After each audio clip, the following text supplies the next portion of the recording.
Hello viewers, আসসালামু আলাইকুম। আজকে আমরা শিখব আগ্নেয় শিলা, পাললিক শিলা ও রূপান্তর শিলার বৈশিষ্ট্য কী কী। সো এক নম্বরে হলো কি আগ্নেয় শিলার বৈশিষ্ট্য। আগ্নেয় শিলা সর্বপ্রথম সৃষ্টি হয়েছে, সেজন্য এই শিলাকে প্রাথমিক বা আদি শিলা বলা হয়। আগ্নেয় শিলায় কোনো স্তর নেই বলে এর নাম দেওয়া হয়েছে অস্তরীভূত শিলা। আগ্নেয় শিলায় কোনো জীবের অস্তিত্ব কল্পনা করা যায় না, তাই এই শিলা জীবাশ্মবিহীন শিলা। উত্তপ্ত গলিত অবস্থাতে তাপ বিকিরণ করে এ জাতীয় শিলা কেলাসিত হয় বা নির্দিষ্ট আকারে দানা বাঁধে।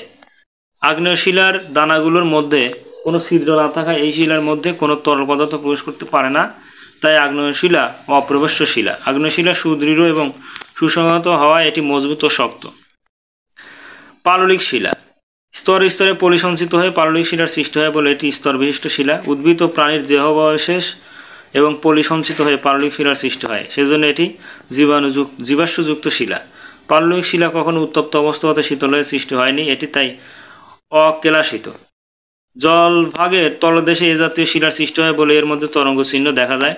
প্রাথমিক শিলার ভগ্নাংশ বা বিভিন্ন উপাদান সঞ্চিত হয়ে পাললিক শিলার সৃষ্টি হয় বলে এটি বেশ কোমল থাকে। কোমল পাললিক শিলা লুকিয়ে গেলে এতে ফাটলের সৃষ্টি হয়। পাললিক শিলায় খনিজ তেল পাওয়া যায়। রূপান্তরিত শিলা তৈরি হয় আগ্নেয় বা পাললিক শিলা থেকে। তাপ ও রাসায়নিক বিক্রিয়ার মাধ্যমে আগ্নেয় ও পাললিক শিলাকে রূপান্তরিত শিলায় পরিণত করা যায়। রূপান্তরিত শিলার ধর্ম মূল শিলা থেকে আলাদা। রূপান্তরিত শিলার গঠন এক ধরনের রাসায়নিক পরিবর্তন।